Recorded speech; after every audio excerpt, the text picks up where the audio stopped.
We'll start with Dr. Thin. How do you propose as mayor a balance between jobs, single-family homes, and community homes? Or community housing, apartments? When you're talking about multi-tenant Yes. unit housing? Multi-unit housing. Okay. Multi-tenant unit housing, or apartments, I think we all call them apartments, are starters. And young families need to start somewhere. So there's no reason to be too concerned about ensuring your children and my children have a place to live when they start out. And that's what apartments are for. Single-family homes is what you move up to. That's what you aspire to, is to own your own home. And jobs is how you get there. That's how you qualify for a loan. It's because you have to have a job that will pay for the mortgage. So how do you balance that? You can do many things at the same time. My training, my background has allowed me to do just that. You can focus on multiple areas by bringing good jobs, by building single-family homes for starter homes, medium-sized homes, and those that the Karma automobile executives desire. And you can also have apartment buildings. But nobody wants them. Not in my backyard, right? Isn't that the saying? Nobody wants apartment buildings. But that's where we all started. I started in a mobile home. I started in an apartment as a single mother. And then I started moving around the world. And by the time I settled here in Moreno Valley, my family bought its first home. And we retired here, and I found a job. That's the process, that's the cycle. And bringing good jobs to the city of Moreno Valley is definitely a priority. I'd like to use the remaining of my time to address the Karma automobile article in the LA Times. 30 seconds. I called, all the other comments about that article have been that they read it. When I read it, I called them. I spoke to the marketing department this morning at Karma Automobile. Her name was Miss Posty, and I asked her, point blank, why isn't Moreno Valley good enough? What can I do when I'm mayor to make sure you bring that headquarters to Moreno Valley? And she explained to me, we lack the talent pool and we lack the homes. She's looking for people that make a lot more than maybe all of us in this room do. And that's the kind of talent pool that I advised her through my research that I have discovered engineers are in the Inland Empire. They are in Moreno Valley, Thank and you. I'm one of them. Thank you.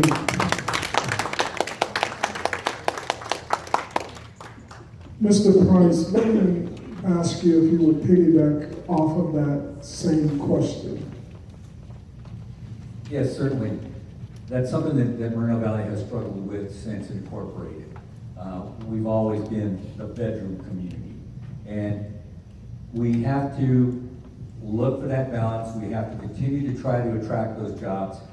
You know, the perceived lack of talent pool, it couldn't be further from the truth. I would invite you to go at the end of the school year to the school board meeting and see the hundreds of students that are graduating from our schools and have scholarships to some of the top schools in the country. What we have to do is we have to have the jobs to bring them back here once they get the education. We have an outstanding well, he's not too new anymore, he's been with us about a year, economic development director, who is really working hard to try to bring a variety of jobs. We're working very hard. You know, the college used to have several medical-related courses and classes. Those were eliminated. Those were reduced or completely eliminated. We need to partner with them and work with the college to get those courses back, to work with Riverside University Health System and Kaiser to get those programs so that the students go right from those certificate programs, phlebotomists, x-ray technicians, those type of jobs, get them qualified. Those are good paying jobs. Yep.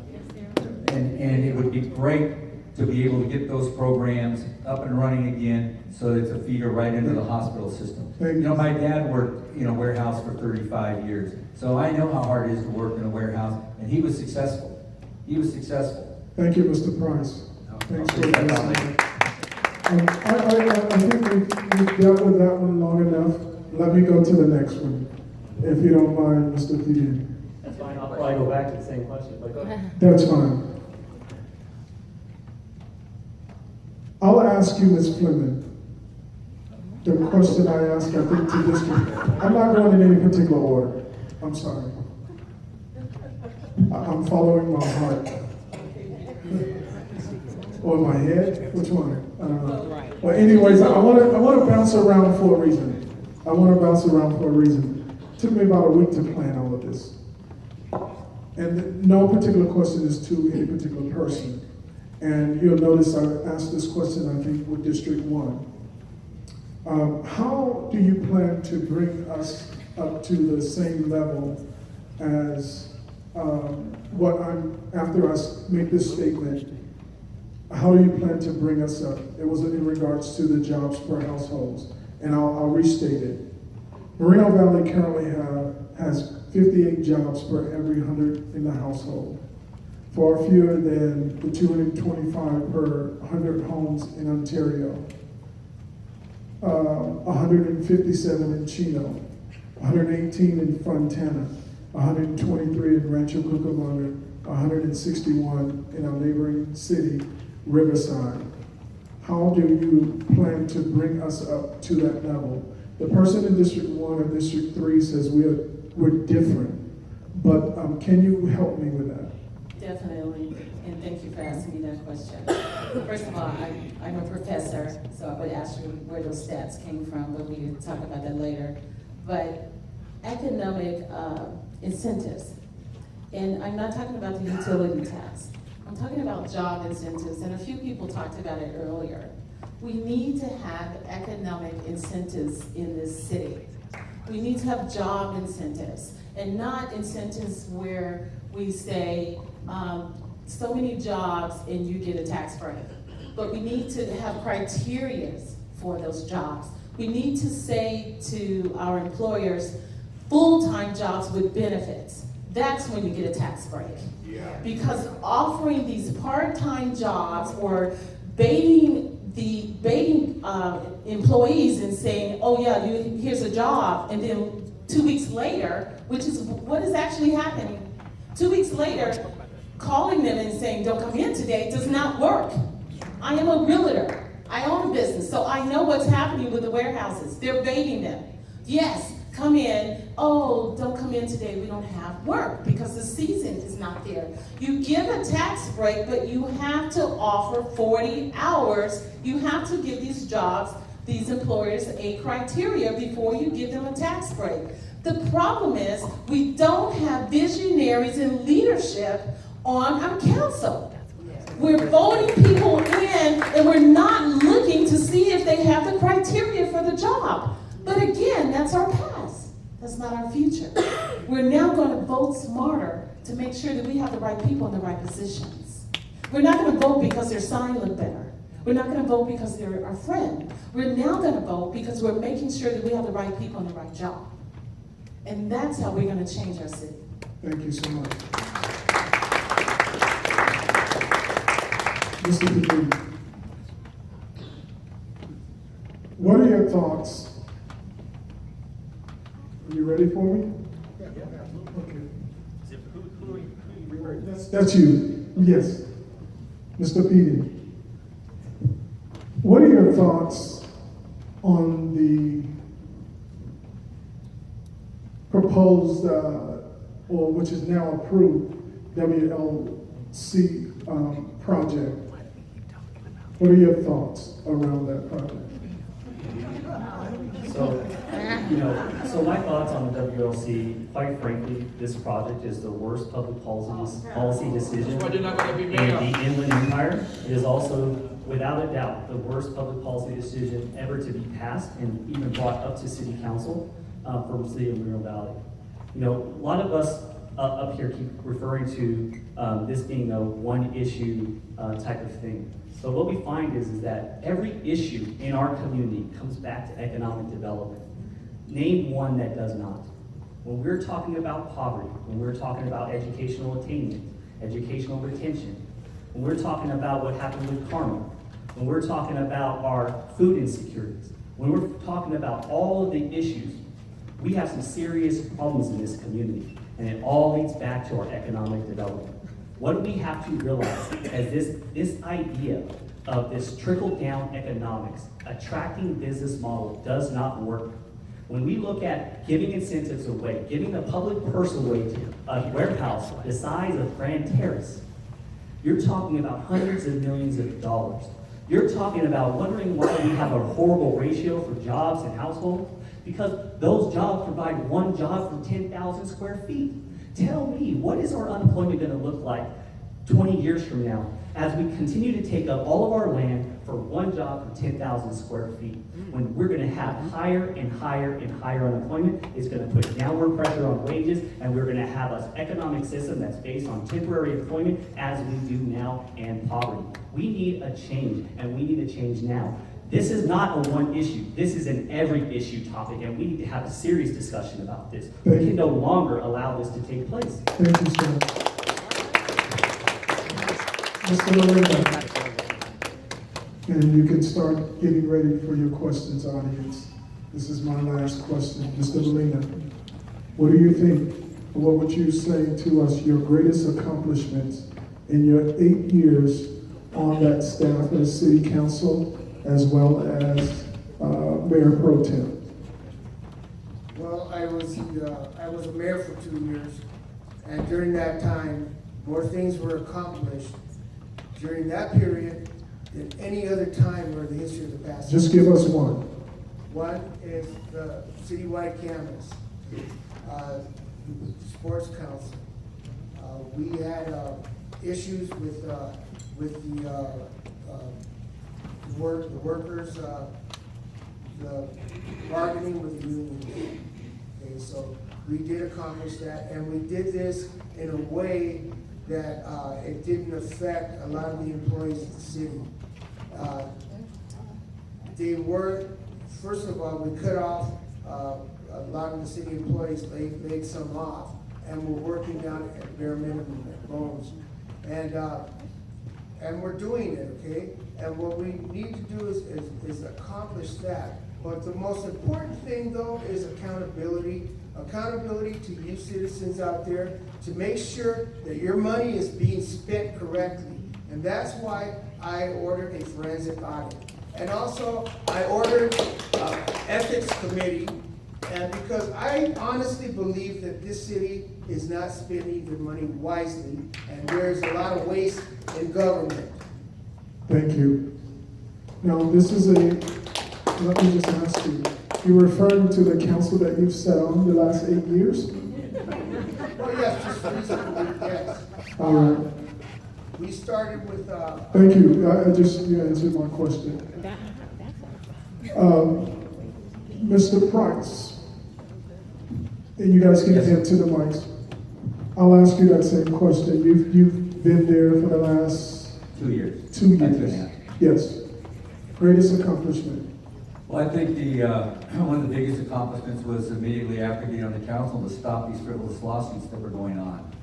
We paid out millions of dollars to former employees who were fired illegally. We paid out money to defend, used the public's money to defend council members in lawsuits. We paid out hundreds of thousands of dollars to fight JPA because they wanted to build a hospital on their property. So we filed a lawsuit against that. So the biggest accomplishment was saving the city hundreds of thousands of dollars within the first 6 months by eliminating those lawsuits. Thank you very much. You know, I think I've given everyone 2 questions except for Ms. Day. Is that correct? Yep. Okay. Let me ask you, as a... Okay, I'll come back to you as well. Just hang tight for me, Arnie. I'm right behind you. What do you think you bring to the table as a professor and has been there for a number of years at the university? Reverends?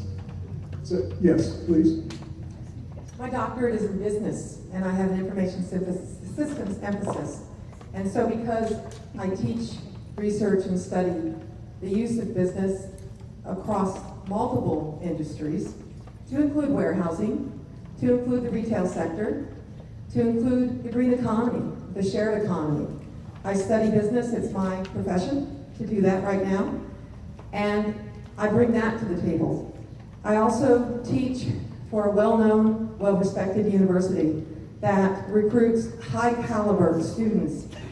They are adult learners, they work ridiculous hours, and then they come and sit in front of me for 4 hours, and they expect me to tell them something they don't know. And that's a challenge. And I would expect that when I'm elected mayor, you're gonna ask me questions that I don't know. But I will research them, I will make sure that I give you the correct answers. I think people that know me, I'm no BS. I am no BS, believe me. And if I don't know, I'm gonna tell you. The other thing I'm gonna tell you a little bit about me is that I think I might be unique at the table and that I do not have a high school diploma. I have a doctorate degree, but I do not have a high school diploma. When I entered the United States Air Force, I immediately got my GED. So every civilian job that I have applied for, when it asked me, do you have a high school diploma? Guess what my answer was? No. But that didn't define me. And I used that experience also in the classroom. And it doesn't define me now, and it will not define me as your mayor.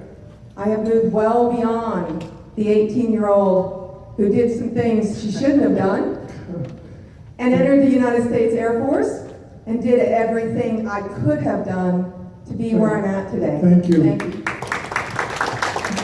Mr. President, I'll ask you the same question. Pete, yes. What would you say that you bring to the table that's unique? Well, right off the bat, I'm the only one on this panel and running for mayor that is educated in public policy. I have a public policy degree, and nobody else on this table has a public policy degree. And I'm also an Abraham Wright Scholar for the School of Public Policy at UCR. So that makes me unique. What also makes me unique is that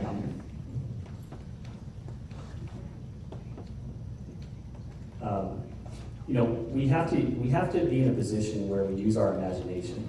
We can no longer, talk about our community and be followers.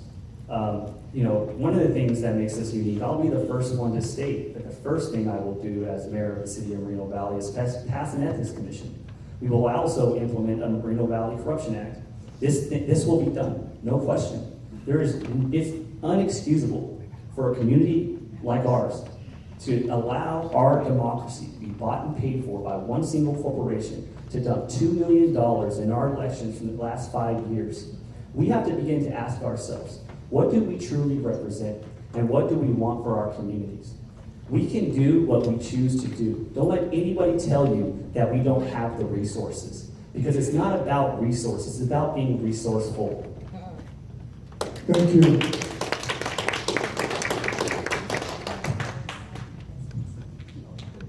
We're going to go here first, and then Mr. City. And let me ask you to please ask a question and not state your platform. Thank you. As much as I can, I will. My question is kind of like a little bit of a multi-part. One question, Okay. for sake of time.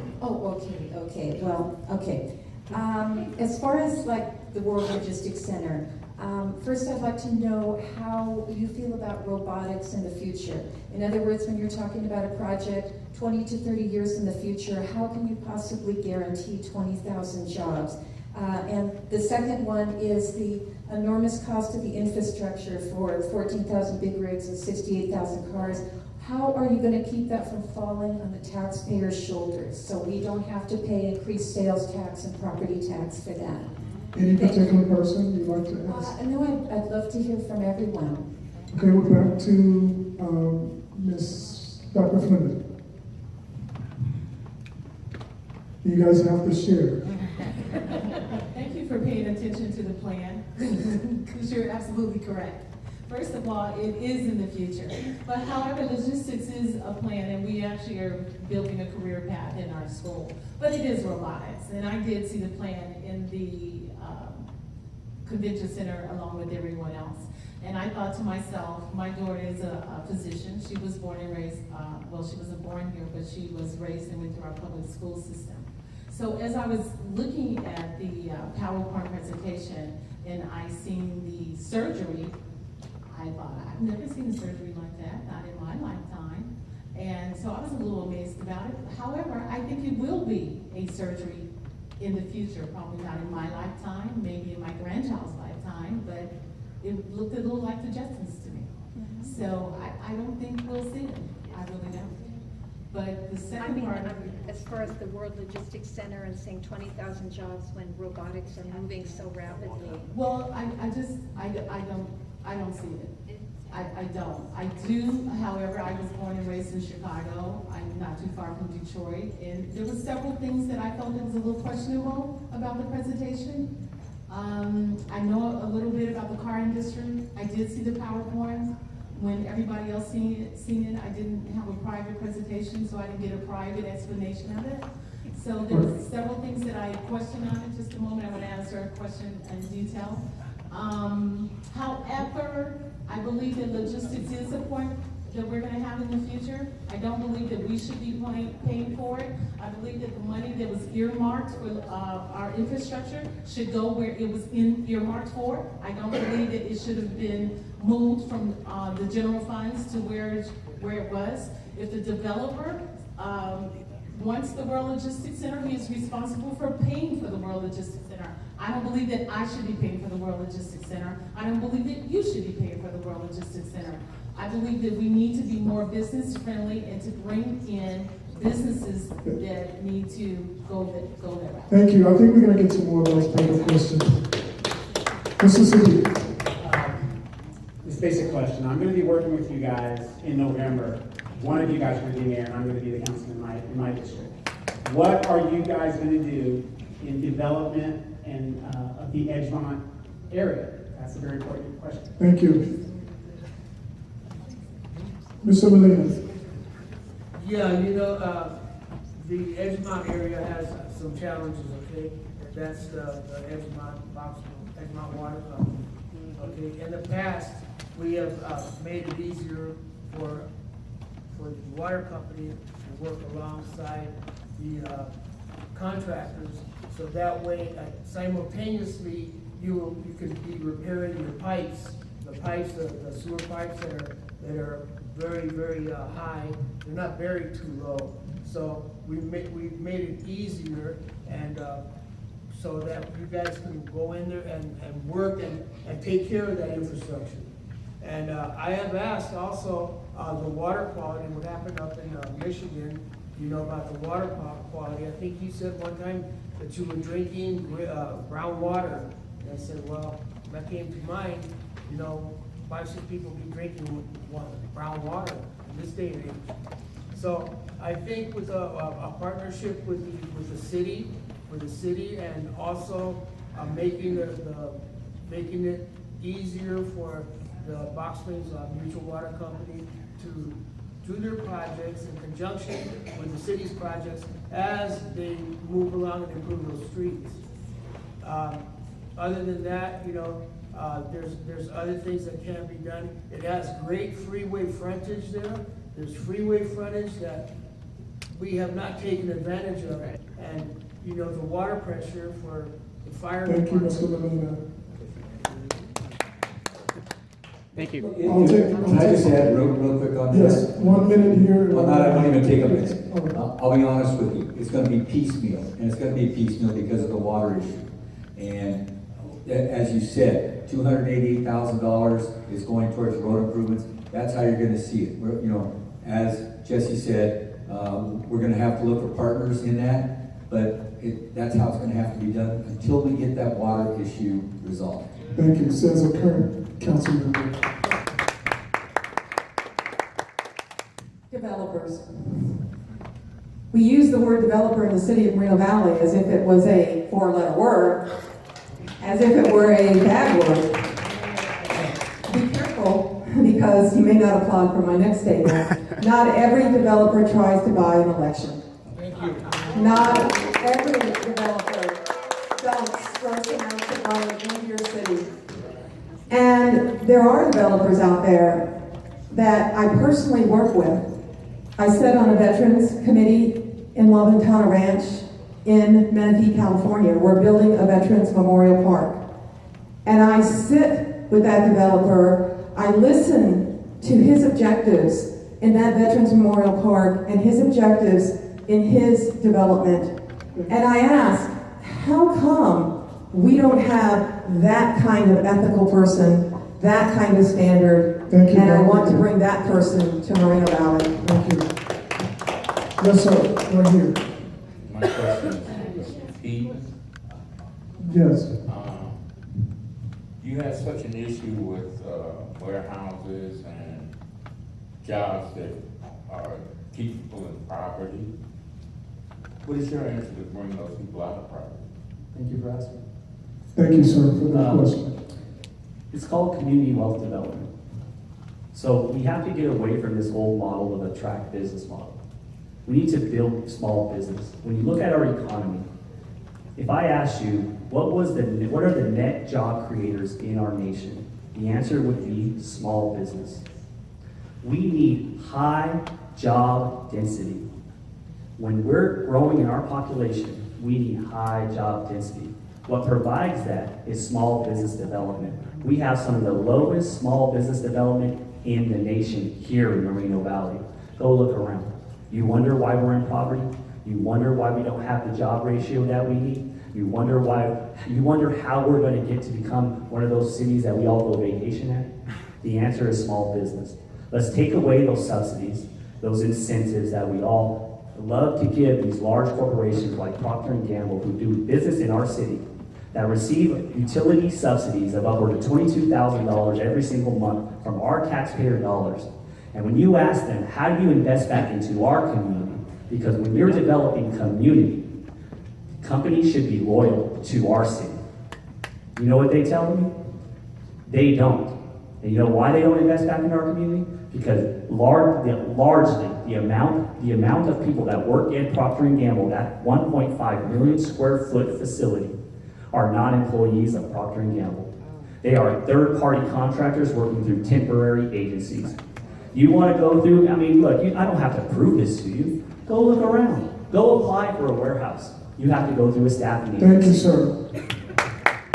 Thank you. Before we move forward, let me just give you our timeline here. I see 6 people standing. I'll ask that no one else stand. That means you only have 3 minutes for the question and the answer per person. And that still puts us at about 20 minutes, and we only have 15 minutes left. Now, we're not going to be put out, but I want to stay on track with my time. Is that okay? All right. Yes, ma'am. You're right here. I'm going to be a broken record here. Megan Kennedy, former city librarian, and I want to know, how are you not just going to fund, but improve upon the current library services? Thank you. Who want to take that? I'll answer it. I'll do Jesse, and you can have this back. Look, let's look. We have a poverty level of over 33% in this city. Our executive staff, on average, make $190,000 every single year, on average. That's inexcusable. In addition, they receive $500 every single month for a car allowance. Why are you making $200,000 and you need a $500 car allowance? Let's start there. That'll give us $96,000. Then let's take a look at our per square footage in terms of industrial space and these warehouses that are paying significantly less than what they are paying in Orange County and LA. Let's increase that parcel tax a little bit and let's generate over $10 million in revenue. Let's be competitive. Very good. How you doing, gentlemen? This one's for Daryl Peden. A question towards you. I think you mentioned here that, you know, that ethics is important, right? Question. You said it yourself. Ask your question, sir. So I'm just trying to lay it out. So Just be on. okay. All right. So ethics is important. Demeanor is important. Temper is important. I think for every individual is up here. I need to say this because I think it's very important. There is a blog going on Facebook, and there's conversations. People ask questions to some of these individuals on You're here. gonna have to give me a question. And my question is, why did you feel it was okay for you to post my credit information on the page, which you know is that you can do whatever you want, but you accurately posted some of my information. Why do you think it's okay when you preach ethics? Thank you. First thing, I would have to know your name in order to do something like that, so could you even tell me? Okay, hold on. Okay, so let me address the question. Wait a minute. Let me set some boundaries here. Absolutely. You don't even know his name, I don't. so you can't even address that question. But I will let you address it outside after the meeting. Next question. Let me just say this. No, Let me say this. I can't This let is you. absolutely false. I don't even know who he is. Well, then that's okay. Yes, sir. Stop me then. I have a question. Yes. Am I able to ask my question? Yes, go ahead. Okay, Come on, thank you. panel, I need your attention. I need you to give your respect to the question. Thank you. Ms. Then, you were concerned about developers buying elections, and you said you were no BS.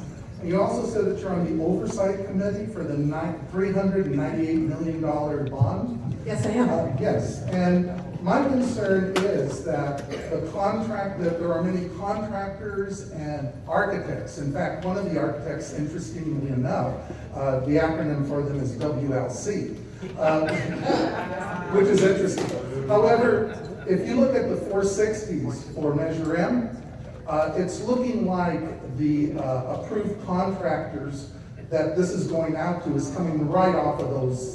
So I can address it as only a committee member can, and that is the oversight of the accountability of the expenses for Measure M. We do not, as a committee member, select contractors, select the projects, or determine whether they are certified or not. You can't ask a So I two-part cannot question. answer that question. But we have a lot of free time after this. You can stay as long as you want. I have keys to the door. I'll lock the door. Stay as long as you want. Pass the mic all the way down to Dr. Fleming because she is about to have a fit. Yeah, but let me get a question here. Just help him. Yes. There's something called the Public Contract Code, PCC.